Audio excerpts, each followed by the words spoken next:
All right, and we are live. We're here with Derek Heath of. Whoa, I got echo on my phone. Whoa, there we go. Whoa. There we go. All right, sorry about that. There's some double audio going on. We're No here worries, man. with Derek Heath of Dwarven Beard Games for his game Gods and Heroes that is on Kickstarter now. It's at about 70% funded last time I saw, so it's getting there.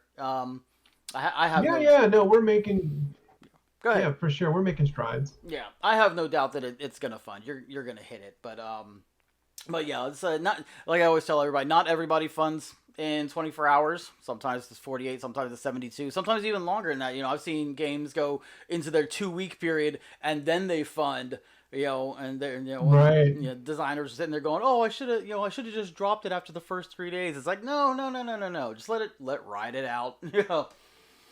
Yeah, it's tough because, you always, that doubt of fear kind of comes in your mind, like, did I do everything possible before we launched? And Yeah. then at that point, could I have done more? And I think we did everything we possibly could. So if we relaunched, I don't even think that'd be beneficial for us. We're just going to ride out the storm and get where we get, and I think it'll work out pretty good for us. Yeah, yeah, and it looks like it's going good. You got so it took a little bit of time, but you got people coming up in the comments talking about the game Right. now, and you did your update and everything, keeping everybody up to date on what's going on. So why don't you go ahead for people who haven't seen the game or know about it and they're watching this right now or even afterwards. Why don't you go ahead and let them know a little bit about Gods and Sure. Heroes. Okay, so Gods and Heroes started out as a card game RPG. These were the gods had come from, and we're using the same gods from that realm, which is Hysteria, which is going to be the gods in this game. But it was going to be basically a role playing game with a book, and then you would play cards and it would be a GM-less way of playing. So players can go around in a circle and literally, read through the book, and then you have decisions, and you would place down a scenario, a section card, and that was basically where the game came from.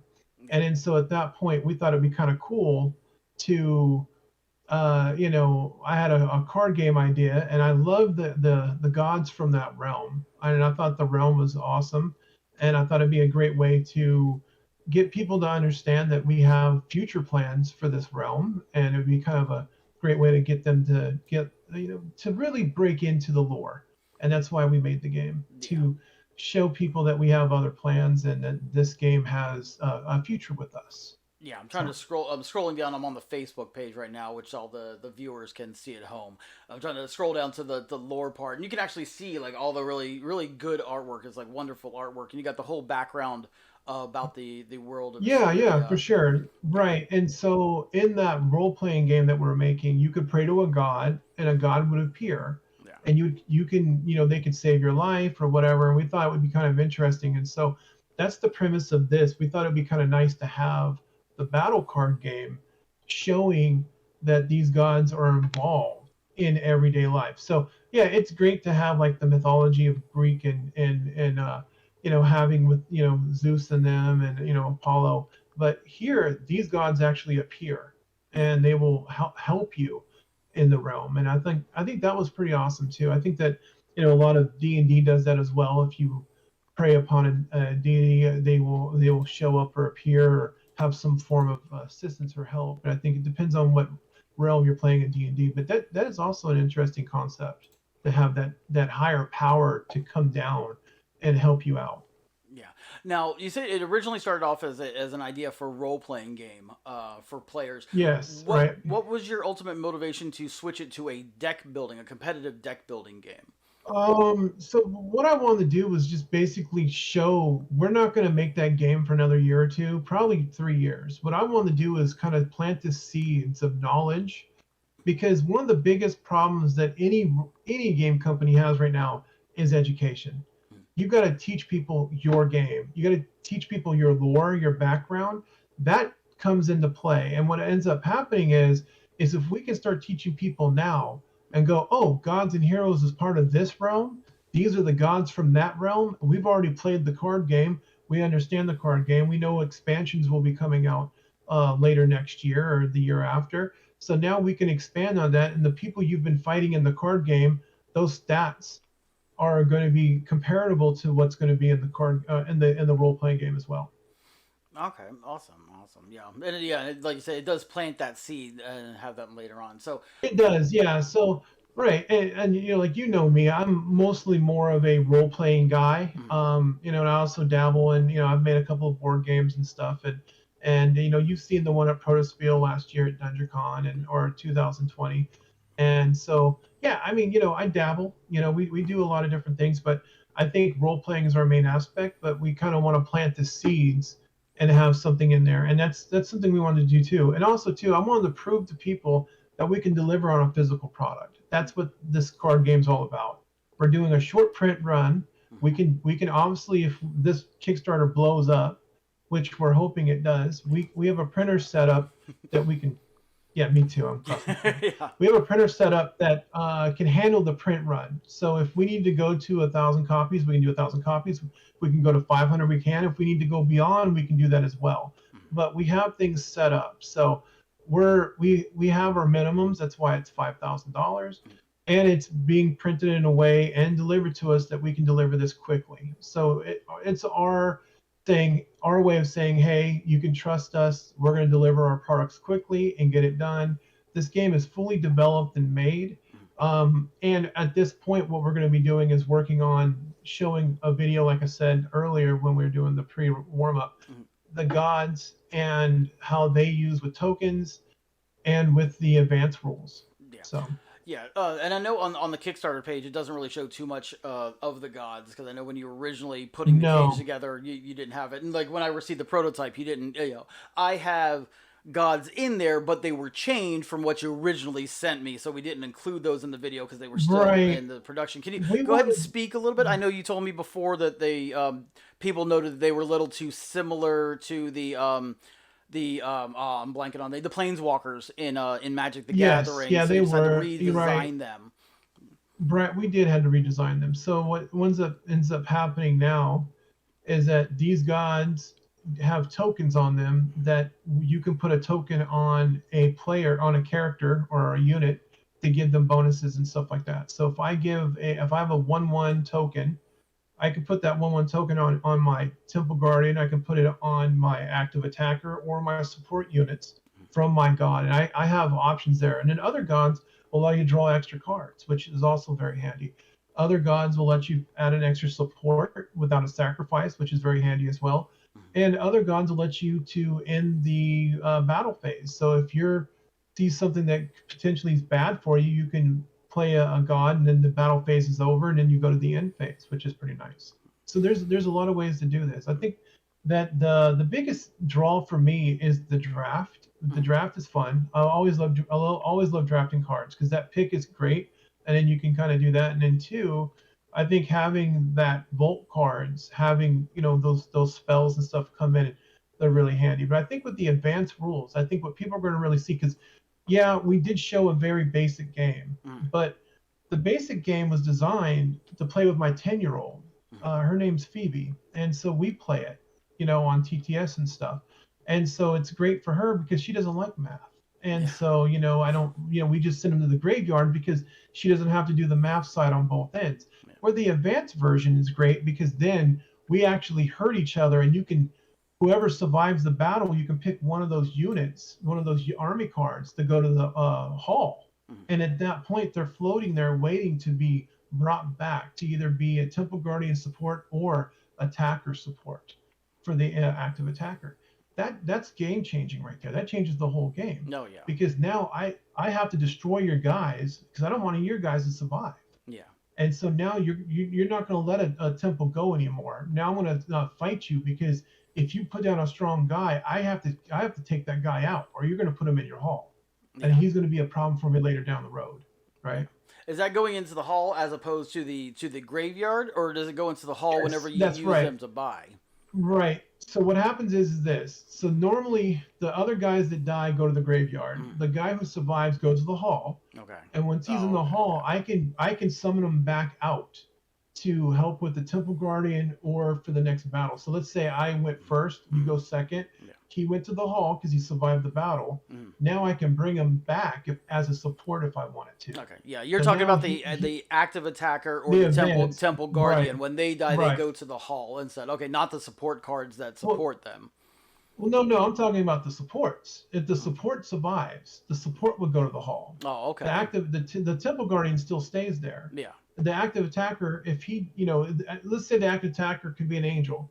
He survives. Let's say you didn't do enough damage to kill everybody, and since I'm the attacker, right, I get to assign damage to the defender. The defender gets to choose who they want to do. But let's say the defender didn't do enough damage, and my angel survived.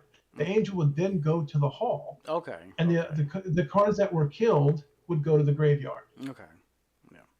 It's a game changer, right? It's the advanced rules, right? So then that's a whole nother level of gameplay that's not been explained in the Kickstarter, and that's something that I wish that we did, but because we kind of gave Meeple University the earlier version of the game, that and the gods weren't ready then, because we were still working without the powers and stuff like that, and unfortunately, we didn't want to show off the wrong thing. So we kind of, held off. We probably should have delayed the Kickstarter by a couple of weeks, but that's okay. And we did what we did, but, we didn't want to teach the wrong way how to play the game. Yeah, no, definitely, yeah.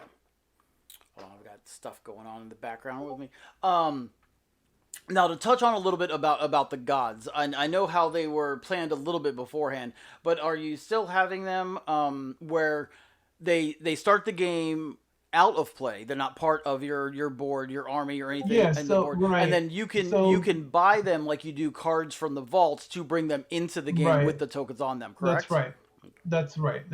And then at that point, if you want to play with the Ancient One or the Moon Goddess, the Mother or the Lady of Asteria, then at that point you'd have to sacrifice a god, and then you would there's a double sacrifice to play with the elders. So these are the two. So the two founding gods is the ancient god and the lady or the mother, the moon goddess, and so their children are the other gods like Malak, Azra, Gotor, Samir. All those other ones are their children, and so at that point they don't come into play unless you sacrifice one of the children gods, and then they will come in, and you have to pay, and it's the same amount of tokens that it is for them to come into play with. So I have to have that token value in there and sacrifice them off to do that. Okay. And adding tokens to the gods is interesting because at that point you can get rid of spell cards to add that value of spell cards or vault cards to add those items to your gods. So that way they build up their tokens that way. And I'm back on the Kickstarter page so that viewers can see a little bit of it. And there's the different factions, the different elements in the game. I know the two pre-made decks, the 25 card pre-made decks that come with the basic pledge, are the righteous and the darkness decks, correct? They're the purple and the gold. And I think I misspoke in my Quickie Preview video. I said that the army cards are gold bordered, but that's not actually correct. The army cards are whatever faction you have for your if it's the righteous, which is the light, if it's gold, the darkness, which is the dark is purple, and they're undead and demon cards. And then in the more advanced pledge, you get 4 of the pre-made decks, which are the righteous, the darkness, the mystics, which is a combination of the blue cards and the gold cards, and also the twisted, which are a combination of the red cards, which look like warrior beasts, and the undead demons. Right, that's right. And so basically what it is, Samir is the queen of chaos, and she is the queen of the dream of the realm. So basically she can enter men's hearts through their dreams to, give them visions of them being king and help them, have inspired to do these acts. So she's chaotic all the way. Okay. And then you have Gotor, who is this powerful god, who is this rock creature that his father hated because he despised the way he looked. And I understand that. I can relate to that a little bit because I'm a big dude, and I look nothing like my dad. So, it just is what it is, but that's okay. But the thing is this, we all have our own strengths. So, it's nice to have that. And so now you have those opposing forces. So like the upper deck, the upper premium cards or pledges come with 6 pre-made decks, Yes. which is the messenger and the warrior. And Yeah. so at that point, the warrior goddess, she goes out and challenges each one of the people, and she will basically resurrect them and clone them. Mhm. And so that's why there's duplicates in there, but they'll have unique cards. So each pre-made deck will have different cards than the other ones. Yeah. And with the 3 drafting decks, you'll get the complete set of the cards in the game Mhm. that you can choose from. So then when you play a game, which is great because at that point you can choose what drafting deck you want to use, which is Awesome. fantastic. Right? Yeah. No, it adds a lot more complexity to the game. Yeah. And now people are available to try it out on Tabletop Simulator if they liked. It's available on there, right? That's It is, yeah. So I basically, know. what it is just the purple as the basic draft deck. We added the gods in the beginning, but we didn't have the rules for them quite yet, and we had tokens on there. We took them off because it was just the basic starter Yeah. set that we wanted them to try out and play. Yeah, I know. We played a game. Actually, we played 2 games. We played with the quick start rules, and then we played with the full draft rules on a Tabletop Right. Simulator. And yeah, it's pretty good. It took me a couple. Even though I'd read the rules, it took me a second to pick it up. Right. But once you got it, it was like, boom. Of course, you kicked my ass, but you know, it yeah. Well, I don't win that. I've been playing tabletop simulator with strangers, and so far I am 0 wins with strangers. So I've Oh, okay. played So it's probably just about you just 9 beat the games. people you already know, right?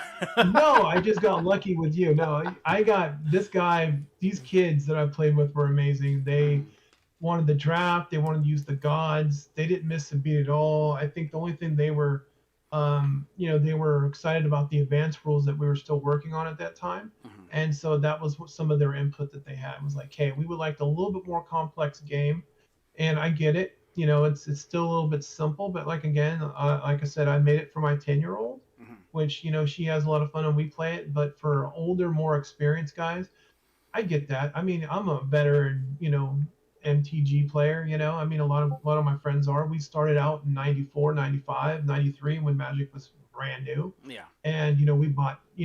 We played then, and so I don't play anymore because Magic's changed so much. But we still have our old decks, and when the guys get together and we'll have a couple of drinks or whatever, we play old Magic and we have fun, right? Yeah. And we just reminisce the old days.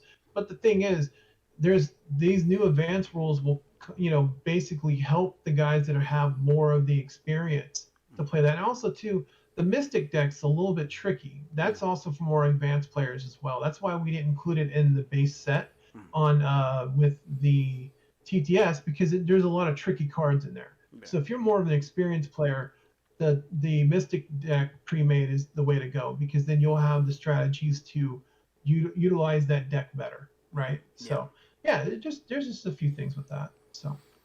So going forward after this funds and gets fulfilled to backers, what else do you have planned for like expansions? I know we talked a little bit about it before. I saw a prototype of the foil booster packs you'd like to have Right, for the right. cards and everything. Why don't you go ahead and I let think people know what you have planned for it? sure.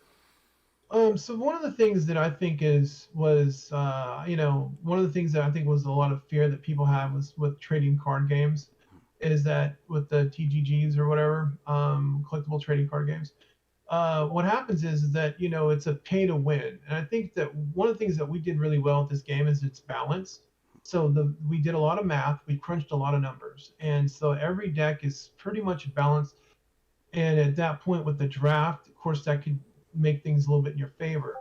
What we're doing with the expansion is using the same formula of balance that we have now, and then focusing on the new, we have like dark elves, we got some dwarves coming, we've got like these underling creatures that are like, from the underworld that are not quite undead, they're not demons, but they're something else. So we've got those guys coming. Yeah. We got 4 new factions coming for the expansion that'll be coming out next year, maybe maybe a little bit later. But again, we just want to plant the seeds for that. But we do plan on expanding. Yeah. But it's like don't miss out on this Kickstarter now because this is the foundation, and once we go to the next one, we're not going to offer the same playmats again. So the playmats are pretty much a Kickstarter exclusive.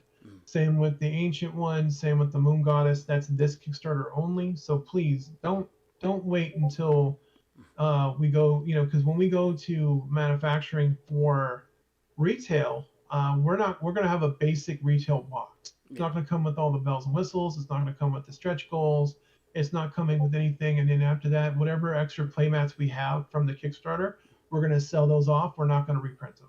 Yeah, that'd be a great thing. I mean, to have where you got the extras that are available, like only at conventions rather than, retail. Anything extra you have, it's like, oh, you got to find us at a convention, in the Bay Area or wherever you go. Hopefully, Gen Con, everywhere else. Yeah, like, oh, they still have playmats sure. left. I didn't get it during the Kickstarter. I can get it now. Yeah, limited edition. Yeah, for sure. Yeah. But no, and whatever we don't sell, we'll definitely take it to conventions. So, it's like I said, we're doing a 125 print run anyway. Mm-hmm. So hopefully we get enough backers that will get all of that and then some. And hopefully we blow up and get to the super numbers, which would be great. If we don't, that's fine. We have everything planned out. Yeah, we'll make money anyway. Either way, it doesn't matter. We're still going to be somewhat profitable. So. Yeah, that'll be great to see. This game and what you have for it, and then also the expansions in the future. Now to get away from the Kickstarter a little bit, I know you talked about that role playing game you have for Gods and Heroes. It's going to be coming up in like 2 or 3 years, but you also have another role playing game that we've been developing lately that we talked about and looked at a little bit. Yeah, that is dear to my heart. Yeah, that's the one that we wanted to have this. This card game to kind of prove concept, so we can prove that we can deliver on physical copies, so that when we come out with that one next year for that Kickstarter, that we can prove, hey guys, we've already delivered a physical product. We can do that because my last Kickstarter I did this year was an STL file of spaceships. So that's a very easy one. Plus, a lucky guy got a 3D printer from me, and he got a brand new 3D printer from Amazon. We sent it to him.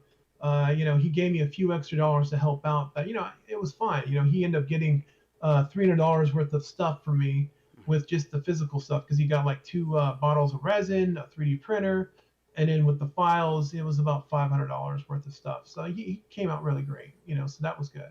But yeah, we try to give backers deals, and that's why, like, if you look at the MDF card trays are awesome. So we've got a guy who manufactures those, and he's going to give us a good deal on them. But those are going to really help out quite a bit. That's going to add a lot of value. So hopefully people see what we're doing and say, hey, we're reaching out and trying to give these guys the best value as possible and deliver a game that we can. But I think it's, to go back to the Sprawl, though. Yeah, which is the name of the RPG. We didn't name it before, but it's called Sprawl. Yeah. Prophecy. It's called the Sprawl Prophecy. I have a Facebook fan page for it. We have... some artwork that we've been doing. We have artists who's been doing the artwork for it for pretty much all year round. And then, things just, it's coming. We're working on it. As soon as this game is done and in the books, we'll be getting that one tied up, getting prototype books printed out hardcover.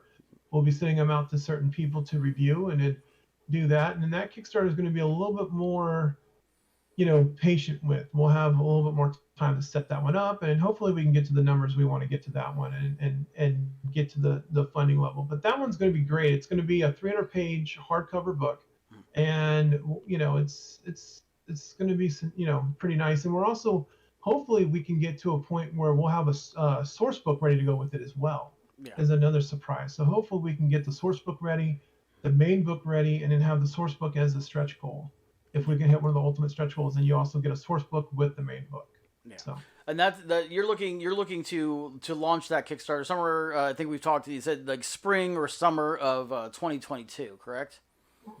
Right, that's right. Because we got to deliver this one first. Yeah, exactly. So with Kickstarter's new policies, you have to deliver on the current project. Once you deliver on that, mostly, I think I've seen a couple loopholes with like CMON, Cool Mini or Not has delivered half or a third of their Kickstarter, and as long as they delivered something, then they can go and do another one. Yeah. I'm not killing the hustle. I'm just saying that's what they've done. Yeah. But we're kind of, you have to deliver something so you can start up another campaign. And I'm glad Kickstarter changed its policies. Yeah.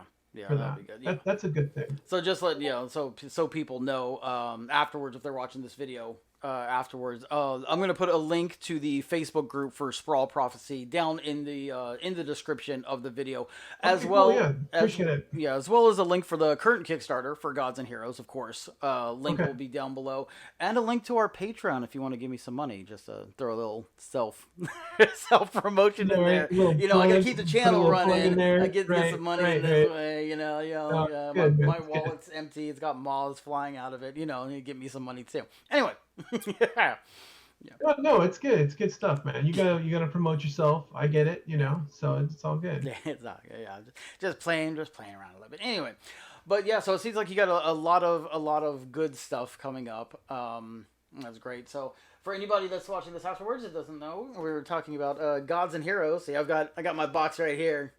Stuff. Nice. Yeah, just to show people see. So I know I've been showing the Kickstarter page while we're talking, but yeah, there's just beautiful, beautiful artwork on these cards, and for the game, and just in this box. I mean, There's nothing on the back of the box. It's coming around. Yeah, but this Right. is No, it's coming around. It's yeah. But yeah, that's the early box where we got another box design, but it's getting finalized. Mm-hmm. Yeah. So I guess so we can go ahead and start wrapping it up here. Like I said, all the links to everything in there, links to our videos for the quick start rules and for the draft rules will be down in the description below. So or you can always find them over on our YouTube channel. For the viewers at home. Hopefully they watch our videos. It always helps our analytics to make sure you like those videos and comment on them. And go ahead and comment and tell us which one of the factions, the elemental factions and gods that you like the most on this video or on our quick start or preview video that we've done. And so I got one last question for you, Derek. Before we go, I ask it of everybody that I interview. Okay. You like my sideburns? I've always liked your sideburns, man. How many times we're friends, right? Yeah. I know. I just like come on, man. I need that affirmation from people, so I always like to ask anybody. No, it's good. It's good, man. No, it's all good.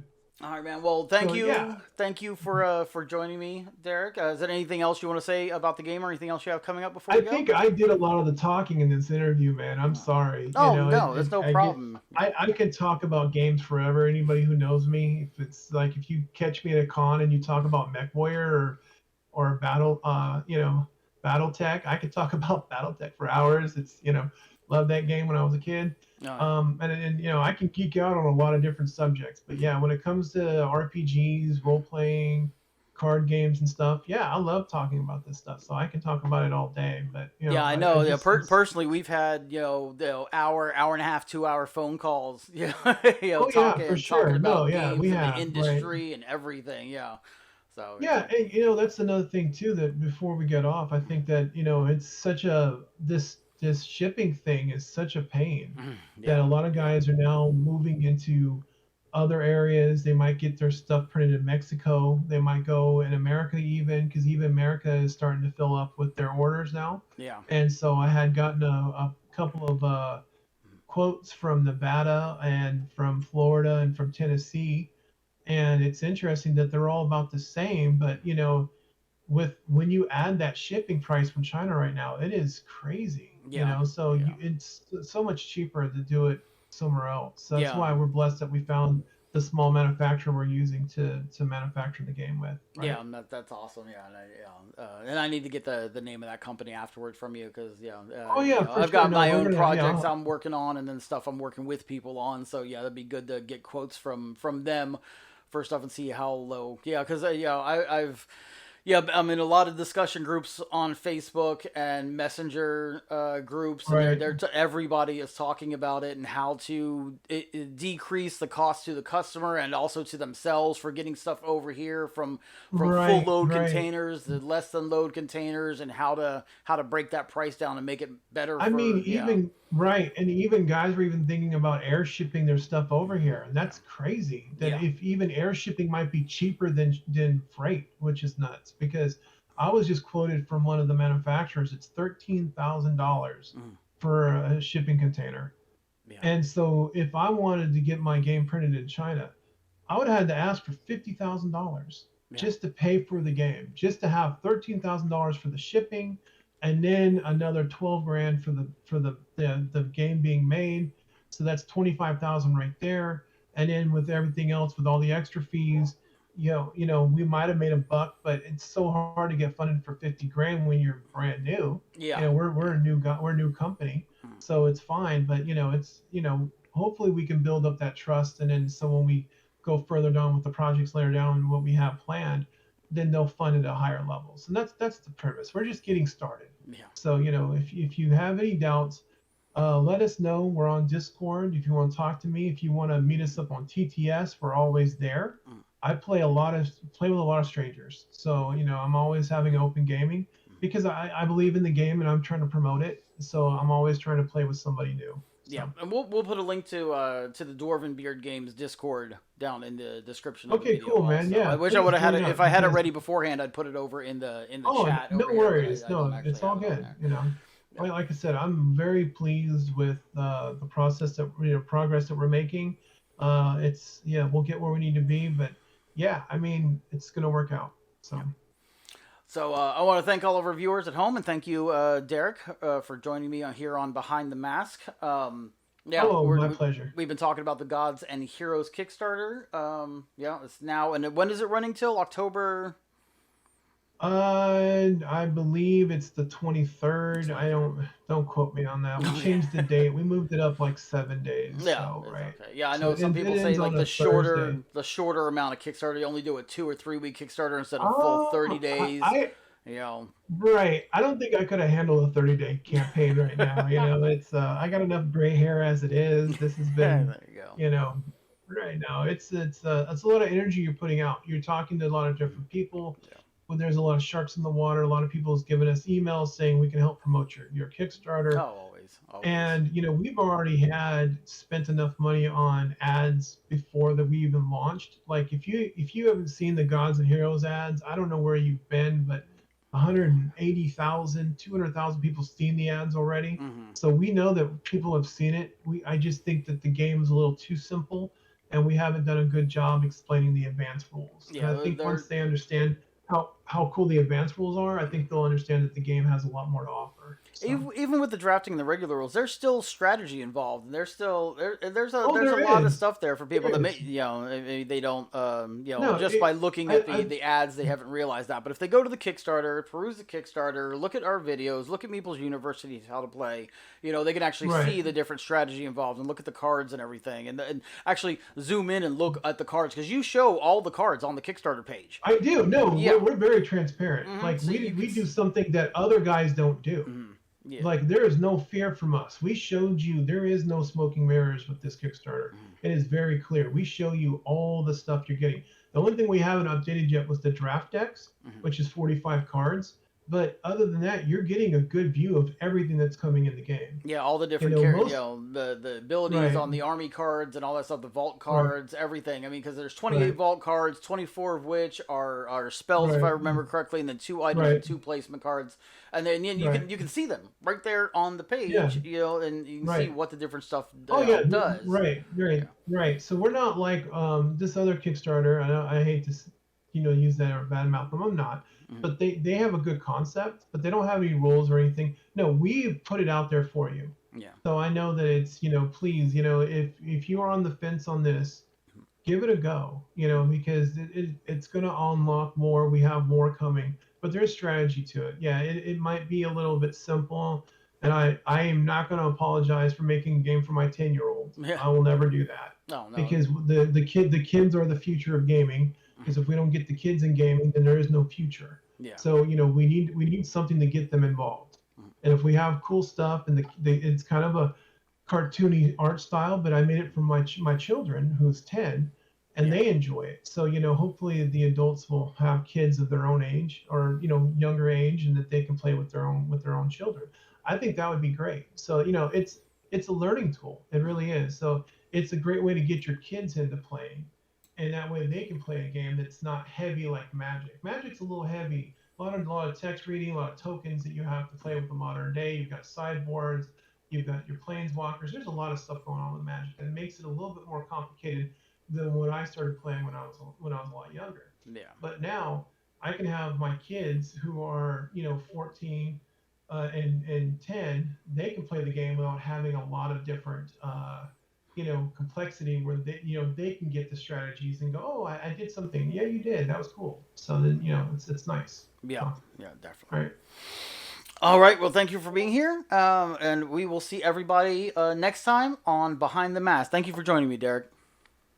Oh, no problem, man. Thank you.